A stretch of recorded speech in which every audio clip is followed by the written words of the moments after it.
You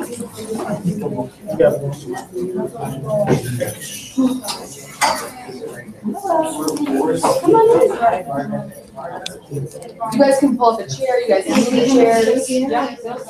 I guess. I'm gonna go to the gym. I'm going to take my gym. We got a chair right here, okay? Because there's nobody in there to supervise you. You want a chair right here? We can, maybe some color right now? You want like Legos? Okay. Yeah, okay.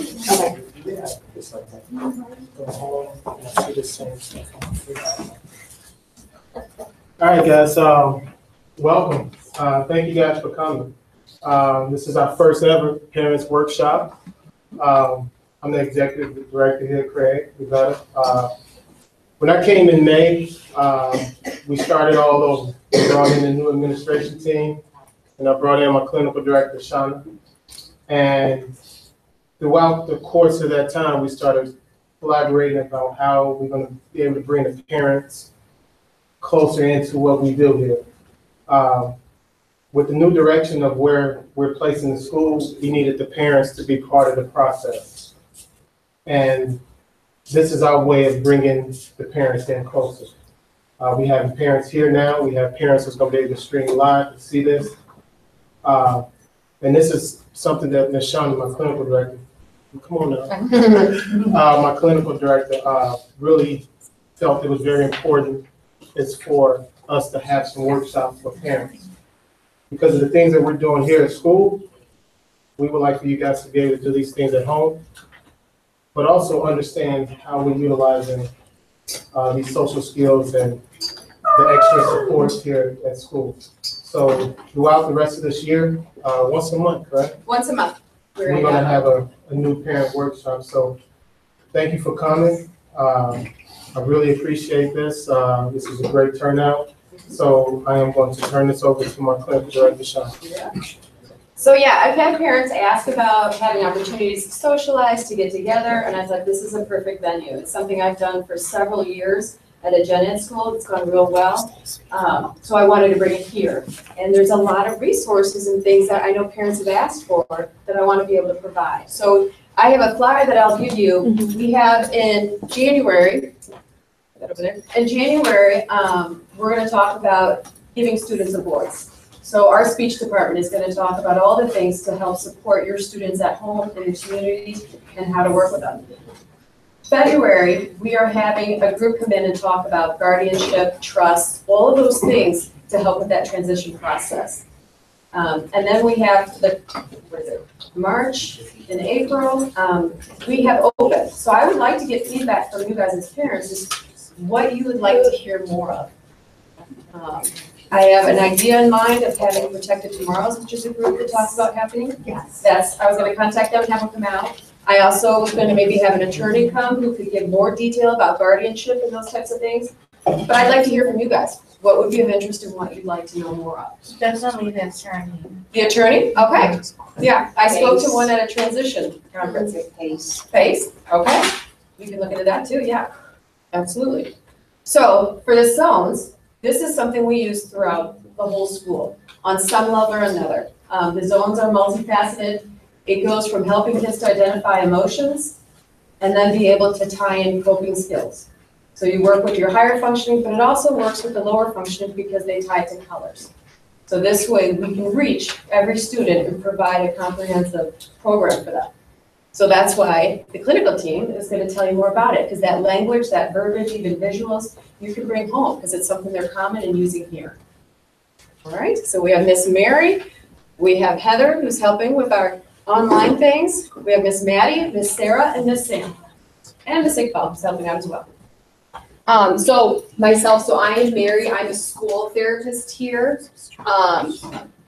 And then Heather is an occupational therapist. Sarah is a school therapist. Maddie's a speech therapist. Sam is a school therapist. And then Miss Iqbal is also a speech therapist. So we all work in all of your kids' rooms.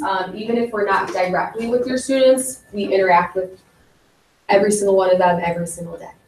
So I'm going to hand this handout, and then you guys can take notes on here. And if people need pens, I've got some pens. And a lot of the information that's actually in the PowerPoint is gonna be on this stuff, so you guys don't have to recopy it over.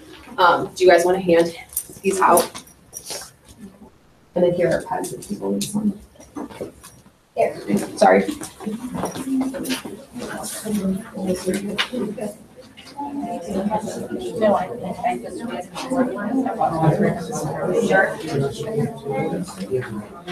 So the front of the worksheet is gonna kind of go over what each zone is and some tools you can use. The back of the worksheet has some websites that are accessible to parents. And it also has some apps that parents could use. And then some vocabulary that we use with zones that we will cover in our presentation. Everyone have a handout?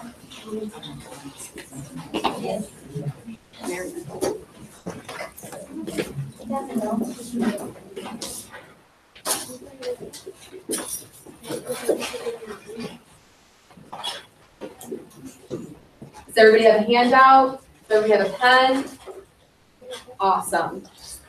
So Miss Sarah and myself, we ended up being able to go to a Zones of Regulation conference a couple weeks ago. And so the creator of this, Leah, was our presenter. So a lot of the information that we are going to be talking about came from her exact presentation, which is kind of cool because we had the creator actually telling us about it in her own words. And we didn't print off the actual PowerPoints, but if any parent would like it, we can definitely print it off for you guys tonight before you guys leave. But again, a lot of the information is on there and you guys can take notes or whatnot.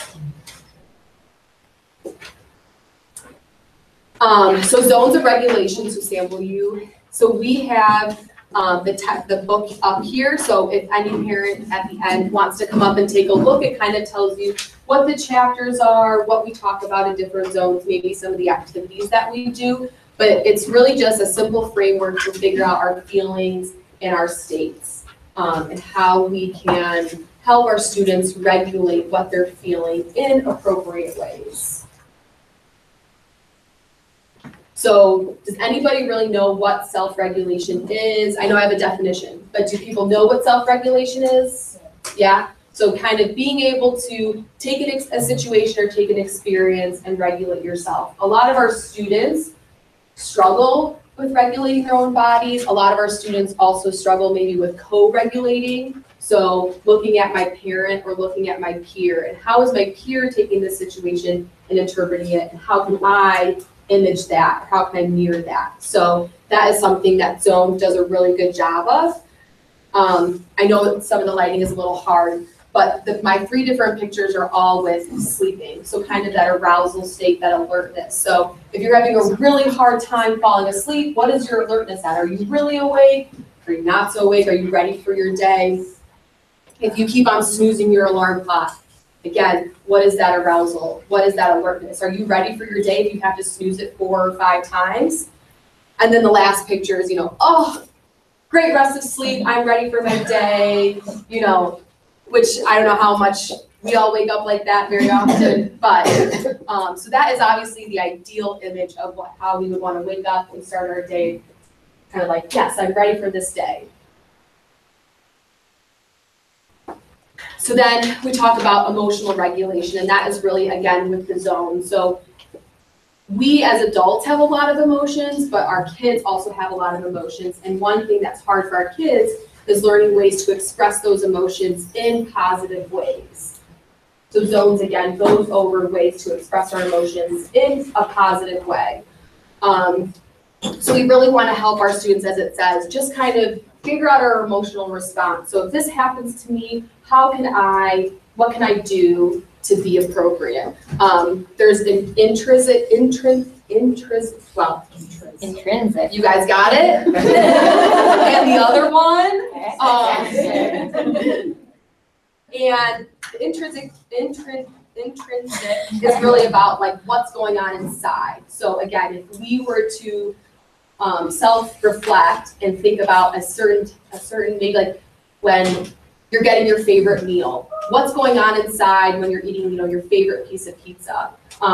Whereas the I'm just not gonna say it, what's going on the around you. So if everybody's enjoying this piece of pizza, I'm gonna enjoy it even more. But if everybody hates this piece of pizza, even though it's my favorite, maybe I'm gonna start to hate it because everybody else doesn't like it. And I think that's something that our students really struggle with, is kind of differing that. What's going on inside, and how can I differentiate that from my inside to like what's going on with everybody else? And I would say the school setting is something that is where you see this a lot.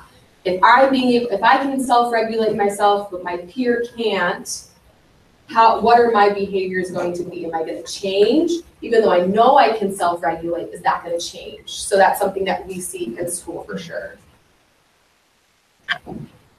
So there's different goals of the zones curriculum, and I have covered some of them, but again, being able to identify the feelings and alertness. So we'll go on to kind of talk about the zones, but our blue zone is a zone where maybe you're feeling kind of down. And what are tools that can bring you up so that you can get back up, so that you can be ready to learn? We have self-regulation tools, and so we'll talk about sort of the tools that we use here at school. We have some tools up here at our table that you guys at the end of our presentation can come up and try them. Some of our kids utilize the tools that we have up here. Some of them are bigger objects that we can't physically bring into this room, but we have some pictures of them.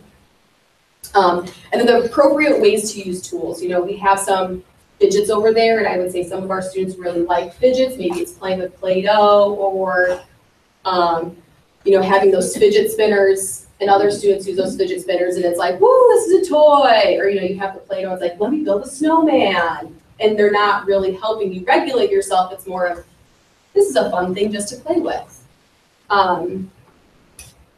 Problem solving and helping positive solutions. So we have different vocabulary that we'll end up using. So one of those is expected behavior and unexpected behavior. So expected behavior, is the positive way to react to a situation, and unexpected behavior maybe is the negative way to react to a situation. And it's kind of talking about what those behaviors are, and did that help the problem? Did that not help the problem? Let's think of alternative solutions. Let's think of alternative behaviors that we can do, and then those come out in our solutions. And these build on each other. So as you start from the top, you can build down. And so the last one is understanding your behaviors and how they influence others. So if playing with Play-Doh really works for me, do I want to be playing with it up here, or do I want to try and hide it? Because is my peer going to want to play with my Play-Doh even though that's helping me? Or if you're having unexpected behavior, how is that affecting my peer next to me? If I'm, yelling because I'm super upset, is my peer going to start to yell? But if I'm really upset and I say, oh, I need a break, let me ask for a break, then am I going to affect my peer that way? So these are sort of just the different goals that we have. And a lot of our goals are, again, to help co-regulate. So especially here in school, we talk with the kids a lot about what works for them and what tools work for them, and what one tool may work for one student may not work for the other student. But some tools go across the board. So if students are able to look at their peers and see them regulating with something, then they may try that out. And so that's something that's really cool. So I'm going to hand it off to Miss Sarah, and so we're all kind of working together on this presentation. And then I should have said this at the beginning, but if you guys ever need more food, you guys can get it. We've got a bathroom. I should have said that at the beginning. You guys need to stand up and walk around, take a break, totally cool. So I'm going to hand it off to Miss Sarah. I don't know if you want that. All right, as Miss Mary let everyone know, I'm Miss Sarah. I'm another one of the therapists that works at this school and some of your kiddos. So I'm gonna do the fun part of getting into the 4 zones. So what this zones curriculum does is it takes all our emotions and it puts it into 4 different zones. And a good way to look at it is kind of like road signs. So blue zone is more of a rocks area, kind of take a break type of zone. So you're good to go, kind of the calm, proceed. Yellow is you can kind of like be cautious, like super cautious. And red, like stop, let me think about what I'm doing, and stop area. All right, so the first one we're really going to get into is the blue zone, the rapidly energized. So, when you're in the blue zone, you have a low state of alertness and energy, down feelings, and you may feel sad, sick, tired, or bored. So it could be, when you wake up in the morning, you're feeling really tired, or when you come home from work, you're feeling really tired, or when you're sick, or if you're sitting in class and feeling bored. The next one is the green zone, the good to go zone. When you're in this zone, you're feeling calm, you have an organized state of alertness, and an organized state of thinking. These are pretty neutral emotions. You may feel happy, content, focused, ready to learn, and then relax. And this zones of regulation little icon there is one that is used throughout the school, and that comes in the zones book too. So a lot of our kids know those pictures and they know this terminology. In the yellow zone, kind of like the yellow light, you look at it as you be aware of your surroundings and take caution. In the yellow zone, you're maybe feeling a little more elevated in a higher state, but you still have some cognitive control. Like I said, your energy is up, you're a little more elevated, you may feel frustrated, stressed, anxiety, silly, or agitated. And then our last one is the red zone. That's when you have to stop and notice. Usually you're very escalated, kind of like a fight or flight response, and emotions are more intense. Like I said, you can feel escalated, angry, panic, and just devastation. So the red zone is a way more intense yellow zone. The yellow zone, you kind of have some clarity, and you may start to feel escalated, but you can kind of think about what you can do to maybe bring yourself back down to the green or blue zone, or you may react and move up to the red zone. The red zone is not necessarily a bad zone. You can be in the red zone. I'm sure some of you guys were when the Cubs won the World Series, just so elated, so excited that you just don't know what to do with yourself. Winning a game, catching a big fish. So it's not, the red zone is not necessarily a bad zone, it's how you manage yourself within the zones.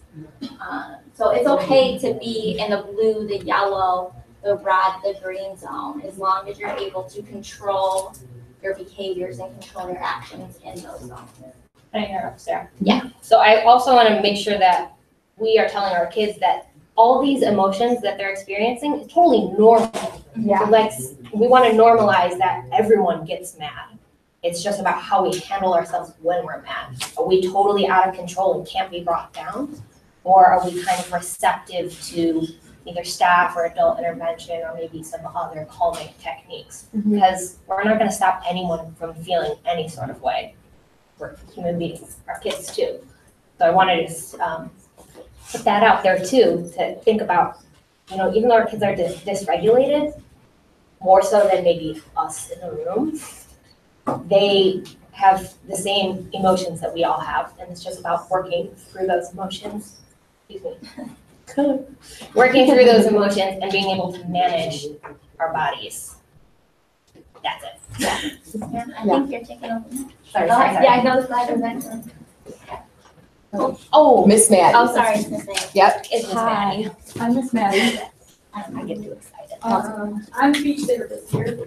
And I didn't go to the Zones conference with Miss Mary and Miss Sarah, but at my graduate program that I just graduated from, we did this a lot. So in the classrooms, the way that we implement it is kind of, there's 18 different lessons in the book. So sometimes we follow the book, but our kids learn at different paces. So like in the younger kid classroom, we are stuck on the first lesson for probably like 3 or 4 weeks. But in some of our older classrooms, the kids are learning quicker and they're learning this information we can speed up and move on to the more complex skills. So we do group therapy. We go into the classrooms and either the social workers, counselors, OTs, speech therapists, a combination of who can be there. We all go and help support the kids in these lessons because we all have a different perspective on them. I come at it from a communication standpoint, so how can your kids communicate how they're feeling and ask for coping skills? While OT, she can provide different like sensory interventions and coping skills, and then the therapists have all the good emotional input as well. So we try and do activities that are fun, but also educational. So there's things that are already provided in the book, like bingo, which a lot of our kids really like, but sometimes they even get bored with that. So we have to get really creative. We do a lot of Uno. So these are some of like our bingo stuff. So Yeah. it says like a blue bingo and maybe we can pass them out here. And so there's red and yellow, and so these are some of the ones that we have, and then kind of letting them see. You wanna look at it? It's pretty fun. And then with each classroom, we may change the bingo. So maybe if they're maybe a little higher, maybe we use real faces. Or maybe a lot of the kids have like the packs, maybe we use the packs. So it kind of just depends on each student, each classroom, and what we feel like they'll get the most out of. Yeah. And so, like for our younger kids, Inside Out, I don't know if you guys are familiar with that movie, but it provided a really great point for younger children to understand and relate to different emotions. So there's actually a lot of stuff already out there that we can connect that movie to the zones. And that's what this picture is right here. So the kids really like that. You know, we can play video clips and have them identify what different characters are feeling and what zone they're in and what they can do to get back to the green zone. So we just really try and keep them engaged. And then throughout the week, while we're not in our direct zones groups, we use the same language and the same visuals to kind of generalize that information. So once we get into what you can do at home, that's something that would be great if everybody's using the same language. All the kids, then they're more likely to really, really get that information. So. Oh, you did it so well. So we have a lot of different visuals. The one that's up here, that's a visual that we have in every single room, which is great because a lot of our kids go up and point to the different pictures, or if we're in a zones group, they might stand up and go look at the poster to help them answer a question or just reference that. And then we have And how this poster is like, obviously you have the different zones, so you can ask the student like, how are you feeling? And they can point to one of these. And then here it says, what can I do to try and get into the green zone? And so these are a bunch of tools that our students like to use, that they could choose a tool if they need one, or maybe we're just asking, how are you feeling today? They can point if they want to, or it's a good visual for them to see. Yeah. And then we use a bunch of other ones. So that one just kind of breaks up the different zones. This one we use to kind of give the kids that don't have all those verbal skills, so they can point. If we're saying, how is this person feeling? They can just follow along with the pictures that are the same as the ones that are on the poster. This guy right here is the one that the zones book actually provides to us. So they can keep this on their desk, or staff maybe can have a smaller one to carry around, since we're not always at the point where we can go to the wall and look at the poster and do that, so it makes it more intimate. And then some about like, how big is my problem? So Zones talks a lot about that, the size of the problem. So this meter right here is a great way to, okay, if this is a really big problem, what's my reaction? Is it big? Or if it's a really, really small problem, is my reaction big? So the goal is to get those to match up. Another one we have is this one, and it says, I feel blank, I can blank. So and if you're in the red zone, there's some specific feelings. So too much, angry, or scared. So let's say you're feeling angry, I feel angry. And then there are 3 different options that maybe if I'm feeling angry, I could choose something maybe to get out of the red zone. So like here it says a quiet space, a swing, or talk to staff. So let's say you talk to staff, and then the student is maybe able to verbalize better what they would like. And so like this one specifically does the yellow, and so specific yellow feelings, green, and then blue. So we use a lot of different things. We try and decide what works best with our students and what will help them the most. And also, I use this in my groups a lot because my kids, I want them to recognize at least one feeling and at least one coping skill so that they can use. So we practice it a ton, especially when they're regulated.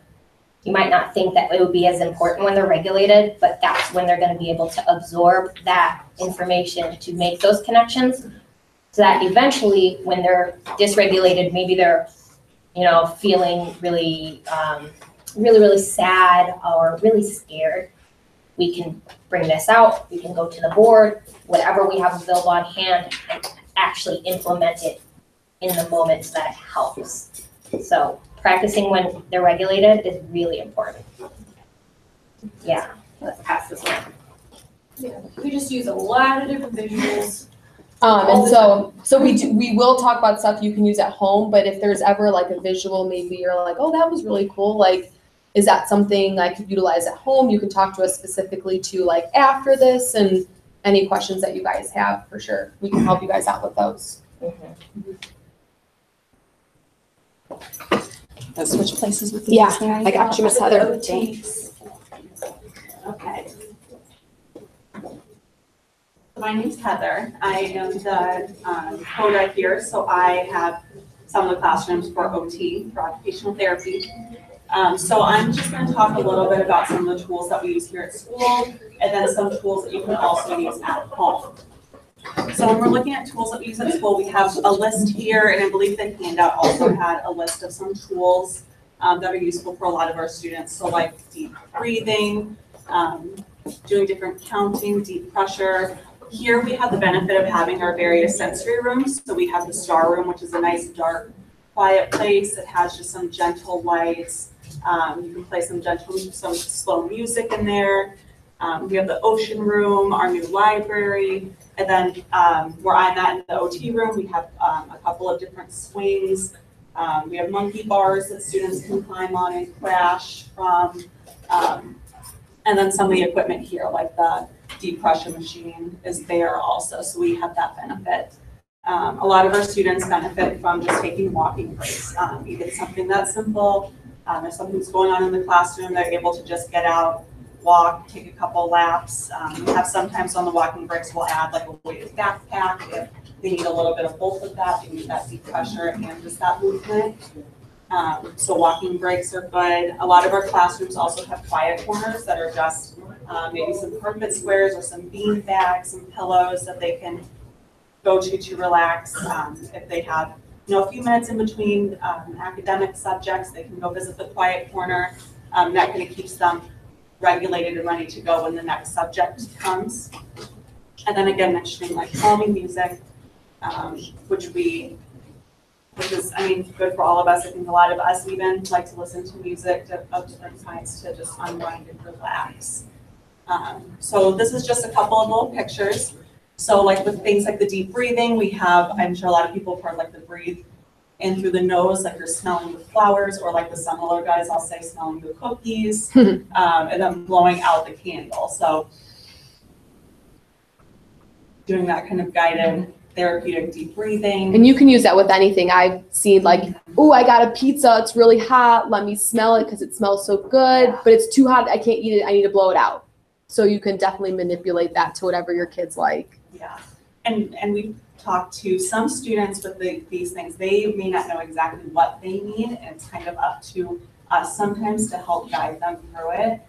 So even just that co-regulation of even if they're not taking that input, like if we're just telling them, take some deep breaths, they may not be in a place where they can hear us say that. So a lot of times I will just start doing the deep breathing myself with them. And then if we're just co-regulating with them, we're taking deep breaths, even if we're not talking about it, just doing that, they will pick up on that too. So doing things like that, doing There's some deep pressure activities like this, having a large exercise ball, having somebody lay on their stomach and roll, that provides some good deep pressure, which is really calming for a lot of our students.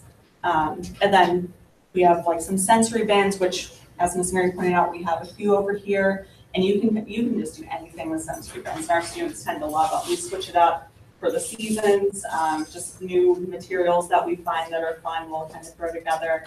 And they're just fun to go through. Sometimes I'll put in, like if it's just a rice bin, just so that, some students might get bored with just the rice bin, so we'll throw in like little puzzle pieces or blocks that they can dig through the rice to find and then build something, giving a little bit of purpose to it so that it's not so monotonous of just, if some students just enjoy, having the feeling of rice, but some kind of want that purpose to it. So we can do that too. So those are some tools that we have at school, some ways that you guys can use them also. So then this is just going into understanding the zone's tools. So kind of understanding what the tools are meant to do in the various zones can help our students identify what tools they may need. Like I said, some of our students are very good about knowing, I'm excited right now, my body's excited, I need to calm down, I may need a break. Some of our students don't necessarily have that awareness and need our help. So when we're looking at blue zone tools, we're looking at tools that help us wake up our bodies, feel better, and regain focus. So these are activities that maybe are more alerting. And then green zone tools are ones that are helping us to stay calm, focused, and feeling good, and they're often proactive strategies. So when we're talking about the green zone, we're happy, we're calm, we're ready to learn. Those are a lot of the emotions we're talking about there. So we want to use proactive strategies that keep us there. So I use the example a lot, even my lanyard, I have it on all day. I use it as like a little fidget for myself when I'm just kind of walking around and I need, to keep regulated, keep calm. I have a fidget. I just have on me. A lot of our students use different fidgets to keep themselves ready to go and just in that state. So we're looking at the proactive strategies for the green zone. Our yellow zone tools are looking to help us regain control and calm ourselves. So this is, as Ms. Sarah was talking about, when we may need to pump the brakes. So we're looking at, if we're getting a little bit excited, what can we do?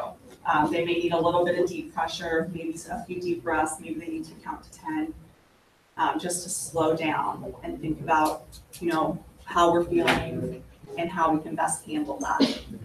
And then our red zone tools are to help us stay safe and start to calm down. So this is kind of when we don't have as much of that awareness, maybe that we're, losing control, but we're more elevated. So we're looking at tools that are, at this point, they're keeping us safe, keeping those around us safe.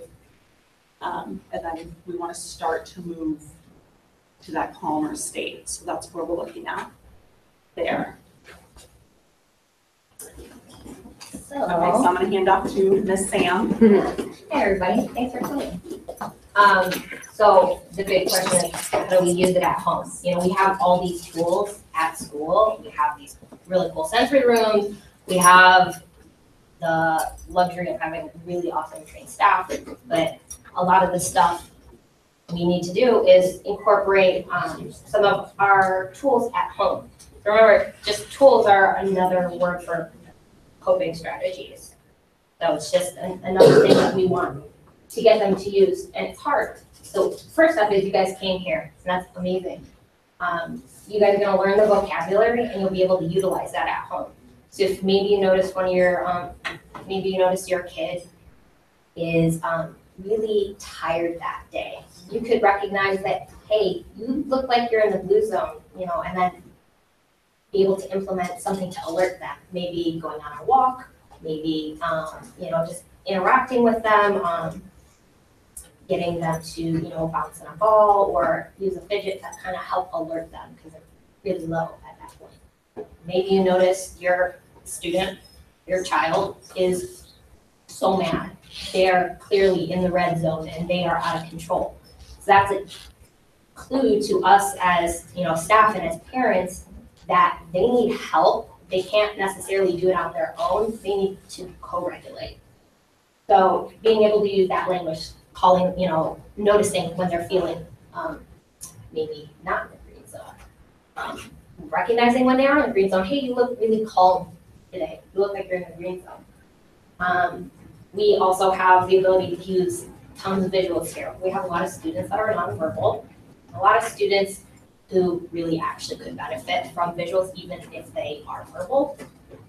If you ever want any visuals that we utilize here, you can always ask any of your students' therapists, any of their speech therapists, and we can provide that so there's some congruency at home. So that's really important, especially with our students who might have AAC devices, even just a travel size zones poster, so they're able to identify at home and you guys can identify at home. Another thing I talked about before was we have to practice and review the coping strategies, the tools, when they're regulated. So you can do that at home. You can ask them maybe a tool that they use today. You can model deep breathing with them. That helps co-regulate as well. Or you can, maybe you have different tools at your house. Maybe you have different chewies or fidgets, or even Lego sometimes can be, because it's that putting together process, that manipulation can be really helpful. But even with my younger students and my older students, everyone I think can benefit from the children's literature out there. There's tons of books available that talk about emotions, that talk about the identification, that talk about being safe when you're mad, because a lot of our students have a hard time staying safe when they're mad. They get really upset and they want to kick and hit and punch, and that's when we have to rely on the coping strategies and co-regulation to kind of bring them down, bring them to baseline, and bring them to the green zone. So I think a couple of books that are going around are The Way I Feel. We use this in our younger kids group just to help put names to faces and body sensations that they're experiencing. It has a lot of color. A lot of those books have a bunch of color, which our kids love. That's why they like visuals. That's why they like the zones. It's a bunch of different colors. And so a lot of the books rhyme too, which is always fun. And it just gives a time to be really expressive. So when you're reading, I'm angry, and the kids think it's funny, and then they're more likely to be like, oh, let's talk about it. When are we angry? So it's awesome. I think we read a book probably every single time in our Zen's group.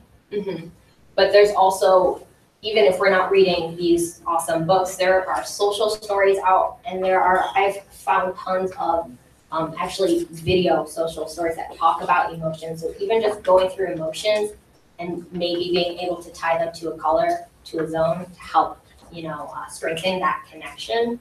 There's tons of stuff out there, and like I said, ask any of us to send anything home with you guys, and we would be happy to do it. We want our kids to make that connection. So the videos that you say are available, so if I go to YouTube, what kind of a search would I do to find a video on this? So you could even type in zones of regulation. I was doing that today because I like to use videos in my zones groups. There you can do, I did one today, angry social story. I found tons. One is it's a book that reads Hands Are Not for Hitting. The social story on what to do and what coping skills you can use when you're angry. So that just reiterates that. So you could probably use that. I'm compiling a list of them currently, but it's, even something simple like that, angry social story, or sometimes social stories for students with autism. You will find tons of stuff, and it's free. So YouTube is awesome. But I'm glad you asked that because it's important. So this is the vocabulary that is on your guys' sheet, and then we're just gonna review some of them. Yeah, because like I said before, we want to be able to utilize some of that vocabulary. I don't expect anyone in here to be an expert on all of this. It's a lot of stuff, but some of it's really intuitive, so you would maybe already make those connections anyway. So even with even with my students who are nonverbal, we're working on how to identify triggers. So it's even increasing that self-awareness, that emotional IQ, to help them figure out, well, when this happens, I feel this way. now I'm feeling this way, I need to use this to come back to our green zone baseline.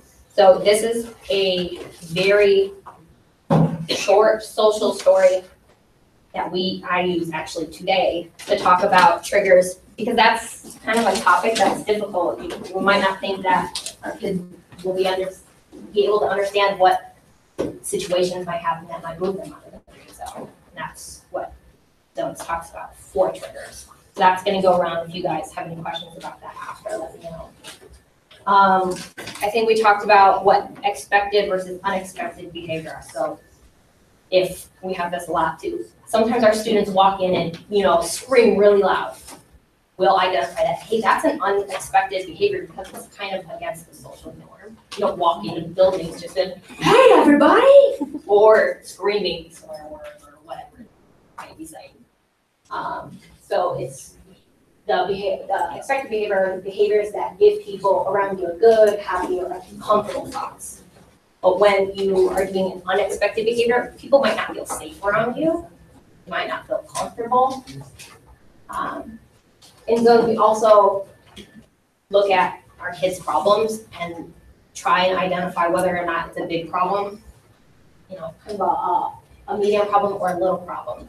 Sometimes our kids' reactions are way huge for maybe their pencil broke. So it's we're working on trying to match that up with what is their perception of what their issue is and what is the actual issue. Does anyone have any questions on that? The question I had is so the big being little problem is most of my son's reactions are little problems, but they're escalated as the big problem. Yeah. There's a tornado. Yeah. So really, so do you try to address those, like when you said that there's that green zone, like, okay, you really like to have this, but is that, if you don't get it? Yeah. Do you work on that in that green zone with that? You definitely can. Because like I said, once he's gone that far, that's the big trick. That visual that we passed around, that's kind of the meter in a moment where Right, I kids was are. looking at that meter, but I can see my kids saying. Right. And in that moment, that it little feels moment, huge to them. it's big. That's when it's a good point to point out, like, the arrows don't match, so there's an issue Right. here. We need to make them match.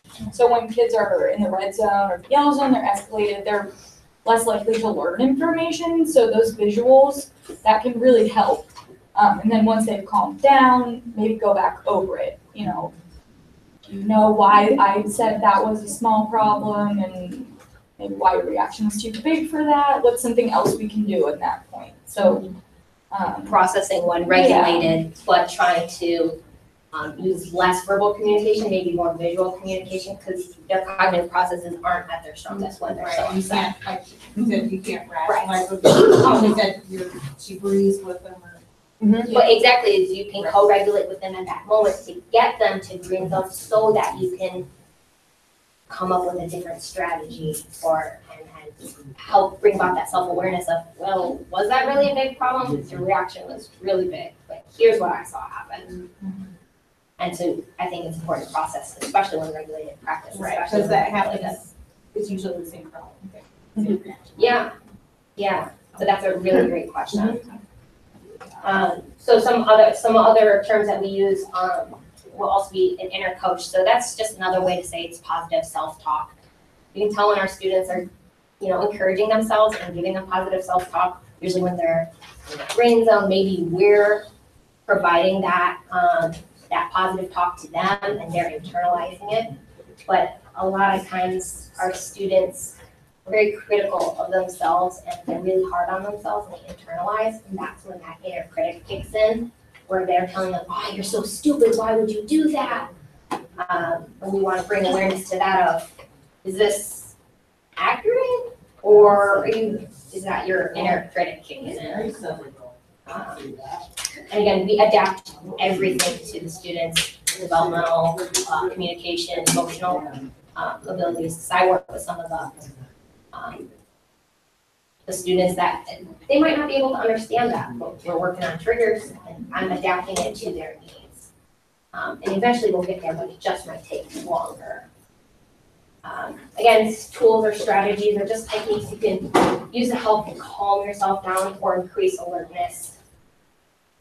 And the toolbox is really just all of the skills that they learn so that they can use in the times where they're not in the green zone, maybe they're, or they need to stay in the green zone. So they're just a collection of tools or strategies that you can use to help regulate or adjust your feelings. Sam, so I have one quick Yes. comment. One of my favorite vocabulary terms that the students are very familiar with, we use it across the school, is especially the expected and unexpected behaviors. So I know in a lot of the classrooms we've made a poster that has expected behaviors on it and unexpected behaviors on the other poster. So this helps the students and the teachers develop expectations for their classroom. So that could be raising your hand, asking for breaks when you're upset. And then they also obviously have the unexpected ones, which they love to make, like yelling or doing something that's not Swearing, that's not socially hitting. a norm. So that way, when these unexpected behaviors happen, or these expected behaviors happen, it's very concrete.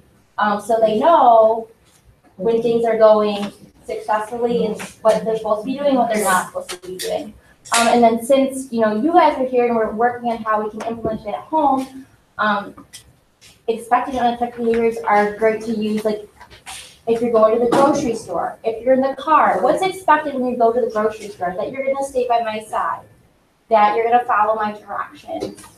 You're not gonna put everything in your cart. Yes, so it's really good to go over like these expected and unexpected behaviors, before the outing or before, like prepare as much as possible. And I found that when the students prepare and know the expectations, that they succeed a lot more.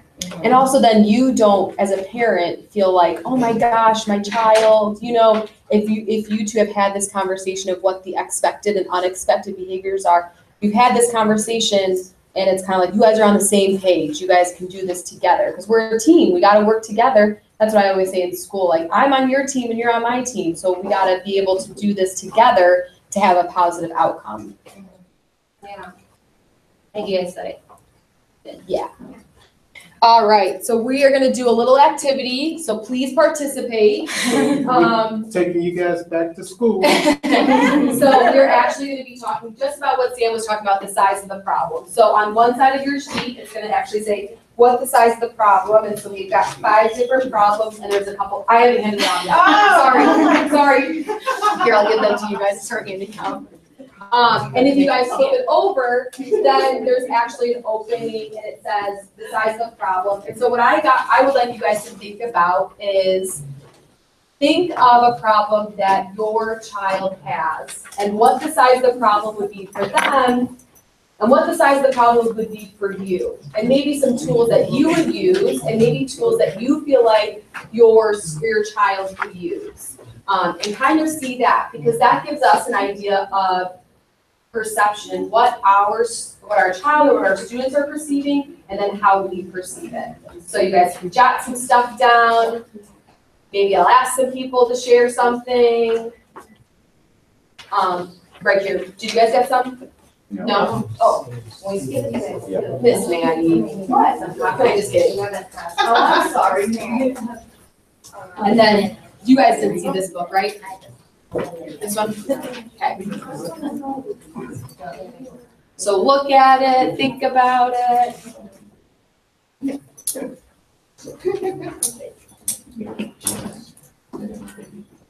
Everybody got one there?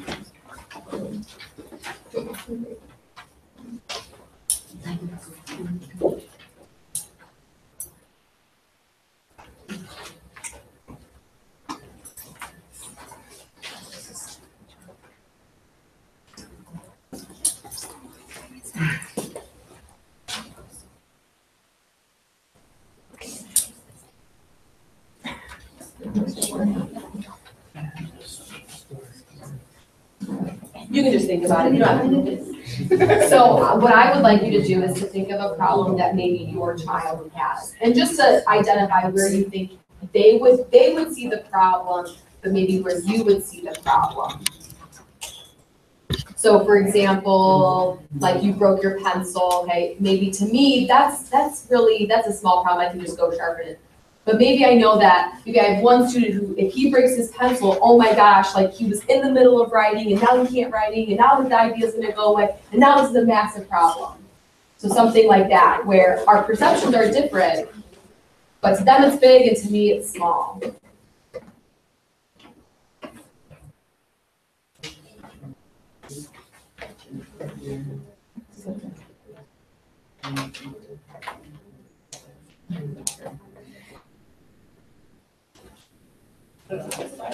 Whatever side you want, you'll keep these. Yeah, you're gonna take this home with you, so whatever side you feel like is better. How about it? Could it be based? Oh, yeah, definitely. Yeah. Little problem big. Yep. Versus big for me. Yep, yes, yeah, and that's what I kind of want you guys to think about is like, as parents and as staff members, we're trying to co-regulate. So if a problem is really big for my student, but it's small for me, how can we co-regulate so we can come in the middle? How can we co-regulate together so I can help him see that this problem's not as big?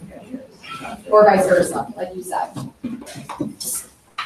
So does anybody have anything they want to share? You don't have to share, please don't feel obligated. Well, Yeah. like, my son expects a certain thing for dinner. In his brain, when he comes home, he calls me at work, he tells me he's home, this is what we're having for dinner. No, that's not what we're having. No, that's what. So what I've done is I have on the refrigerator listed for every day what we're having for dinner. And that's proactive, right? You're being proactive, so you're keeping your problem small. It brings that down to like nothing. Yeah. Whereas if you didn't have that, it's gonna be a big problem when you come home and you're like, well, this is what we already have. Right. Definitely. And it sounds like that's preparing them to know what's coming next. Right. For a lot of our students, they would get very anxious, they don't know what's coming next. Yes. And that's a perfect example of how we can incorporate that preparation at Mhm. home. Yeah. Any other examples?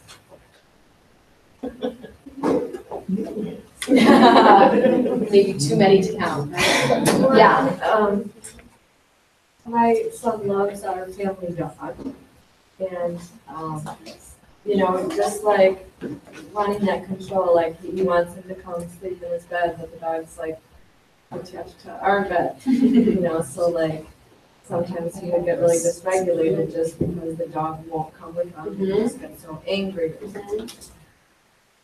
So. Right, and it's, well, what do you think the dog wants? And like bringing that perception and that, so there's this thing called social thinking. I'm not sure if anybody has heard of it, but social thinking has its own curriculum and zones. When Leah made zones, social curriculum was like, that is awesome, we are going to publish that. So zones and social curriculum should go together kind of hand in hand. So that is perfect. Social curriculum is like that perception. Well, what is that person feeling? So if a dog really loves mom and dad's bed, maybe they want to sleep there. What if you had to sleep in your mom and dad's bed? Would you really like that? And like bringing in that person, like, oh, I really like my bed. It's so comfy. And yeah, that's an awesome example.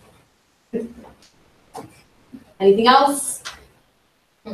Awesome. Well, you guys can take these home. And then the last slide is just if you guys have any questions for us. I know some of the books went around. If you didn't see one of the books, we'll have them up here.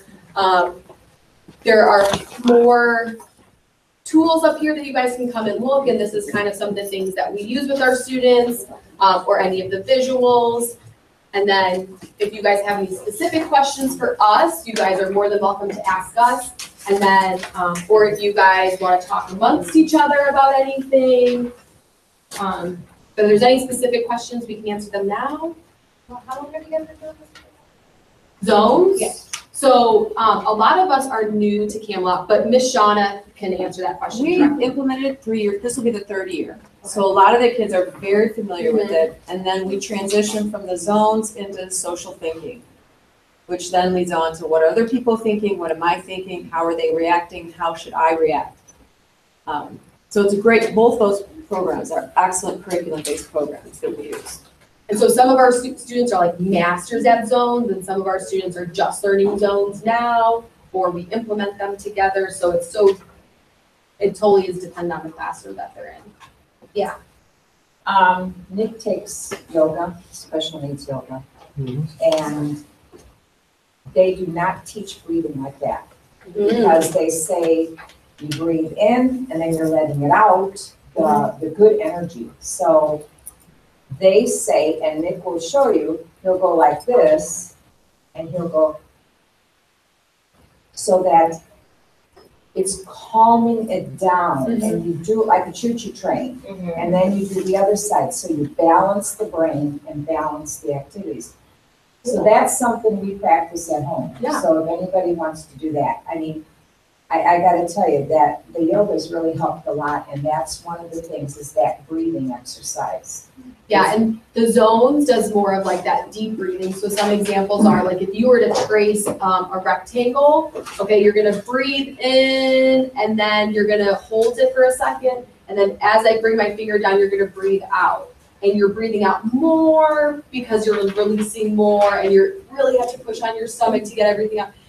And then when I breathe in, and so some of your other students like those visuals, or there's like the figure 8 breathing where it goes around in the figure 8, and okay, breathe in and then breathe out. Now see, with that kind of breathing, one of the things that I was taught to what the thing is, and I do it on myself, is you breathe in, and then you move your muscles. You do certain muscles so that you're loosening up what you're so upset about, so you're so tight about. Yeah, that's cool. Yeah. So it's like you can go like this, breathe in, and then as you're breathing out, you're loosening it up, and so it literally loosens up.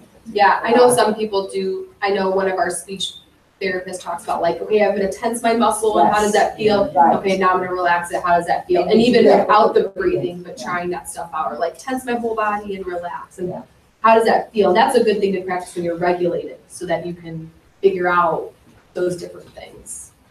Yeah. If, let's say, our son has a rough day, a red day, what's the policy on communicating with parents? As far as what happened, and he has a hard time explaining everything that happened. So you gotta kind of filter it out. Yeah. And I'd rather hear it from the school staff to know specifically what they saw, so I can help process it with them. Yeah, and that's And something I'm you and I feeling can it talk, we can talk after, Okay. because they would probably be me, since I'm it, or the teacher, and so you and I, we can chat after, we can talk specifically about that, and then we can figure out a plan. It's an excellent question. Yeah, it because each family wants things communicated in a different way, so we do try to personalize. Some just want emails, they don't want to be called. Some don't want to know it at all, they just want, something written. But always talk to therapist and teacher and set it how it's comfortable for you. Whether it's the teacher, whether it's the therapist calling you, either one. Okay. Any other questions you guys have?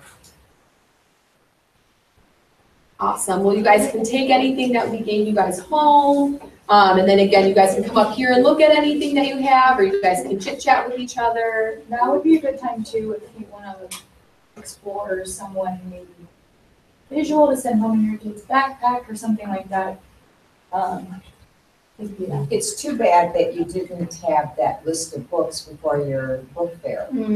Because people could have bought it. Yeah, Because I looked at those books and they didn't have any, because I was gonna You could purchase some. request it. Oh, I didn't know that. Yeah, you can request certain ones, Yeah. and they will bring it to the school, because I've run some book fairs for schools, so. Yeah, it's really Note good. to self for next year. Yeah. Because then at least, and for different levels, then you know, because I have a couple of these in my group. Yeah, they're awesome. Really good. So are parents here from all classrooms? Yeah. Right, any other parents here from the apartment? So are there any parents from the vocational setting? Yep. From the Snyder Lines class, yeah. Yeah. Mhm. We really appreciate all of you guys coming out. Feel free to take time and talk with each other, because it is a rare event that you get to be here and communicate with other family members. But thank you again for coming out, and hopefully we'll see you again on the other. Thank you. Thank you. Yeah. If you have any questions before you leave, come and talk to us. Yeah.